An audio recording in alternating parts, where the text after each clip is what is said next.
She started out as a liberal Democrat. In fact, when she was first elected to the Oklahoma House in the 1970s, she was in the progressive wing of the democratically controlled legislature. She was a major force in getting the Equal Rights Amendment ratified in Oklahoma. She boasted that she authored the bill that made Oklahoma the first state to offer universal preschool. She was the first woman in the country to chair a House Budget and Appropriations Committee. When she married her second husband in 1984, she agreed to take her husband's name, but only if he agreed to switch his party registration and become a Democrat. Then she ran for lieutenant governor as a Democrat under her new name, Cleta Mitchell. But then Cleta Mitchell began to change, and people in Oklahoma politics have been puzzling for years over what happened. Some of her former colleagues think it was her loss in the Democratic primary for that lieutenant governor's race, a loss she blamed on what she saw as ungrateful teachers' unions. Others thought it was the influence of her second husband, that he had changed his party registration, but not his conservative leanings. Then there was her husband's conviction on bank fraud charges a few years later, which she blamed on, quote, overreaching government regulation. Whatever it was, by the time she got to Washington in the 90s, she had soured on this whole liberal idea of helping the less fortunate. In 1996, she told The New Yorker that she used to, quote, sit in the state capitol thinking of all the good things I could do with other people's money. But as The New Yorker's Jane Mayer put it, once she had to earn that money herself, she found she was a bit less generous. As the Washington Post described it, quote, with her background as a Democrat and her newfound fervor as a Republican, she was courted by Washington's conservative activists, and she became a leading lawyer for GOP candidates and committees, including the National Rifle Association. She also became a vocal anti-gay crusader. She worked diligently to push gay Republican groups out of the party, saying they promoted the homosexual agenda. In the midst of that, a reporter tried to ask her about her divorce from her first husband in 1982. He later came out as gay, became an AIDS activist, and died of the disease in 1991. Cleta Mitchell shut down the interview, calling it a hit piece. And for most people, that would be enough of a political journey for one lifetime. Liberal Democrat and pioneering women's rights advocate to welfare-bashing anti-gay lawyer for the NRA. But Cleta Mitchell wasn't done. I'm sure you remember Donald Trump's infamous phone call to Georgia's Secretary of State in the weeks after the 2020 election, the one where then President Trump, berated and threatened Georgia's top elections official, telling him to find nearly 12,000 votes so that Joe Biden's win in Georgia could be overturned. Well, guess who was on that call with Trump, helping him make his case to overturn the election?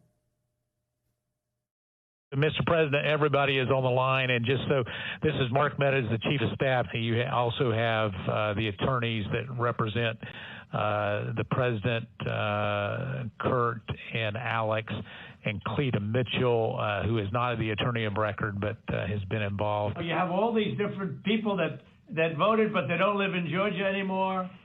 What was that number, Cleta? That was a pretty good number, too. Yes. Well, the number who had registered out of state after they moved from Georgia. And so they had a date when they moved from Georgia. They registered to vote out of state, and then it's like 4,500. I don't have that right in front of me. And then they came back in and they voted. And voted. Yeah. No, all we have to do, Cleta, is find 11,000 plus votes.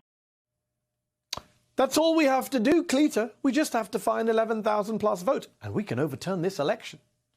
Cleta Mitchell was on that call because she had been working hard for weeks on crazy schemes to keep Trump in power. A month before the call, she was emailing Trump's chief of staff, laying out a multi-point plan for Georgia's Republican legislature to toss out the popular vote and declare Trump the winner.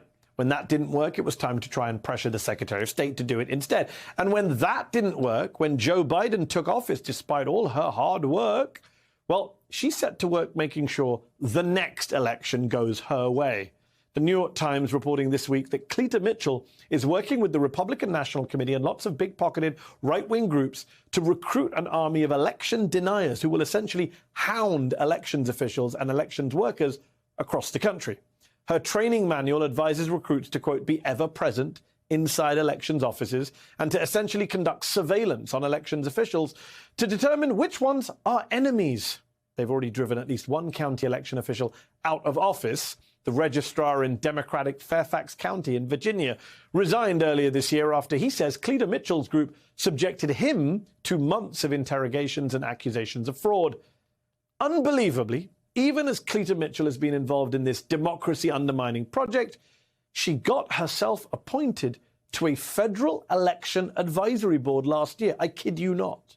Trump appointees held a federal civil rights agency hostage, refusing to let it do its work unless they got to put one of their allies on the election advisory board. Now, Cleta Mitchell advises a federal election agency on how to administer elections. I'm not making this up. And the moral of this story, especially for Democrats, is that when people aren't held accountable, they don't go away. They don't keep their heads down and move on. No, they double down. They go from trying to overturn the last election to actively working to undermine the next one.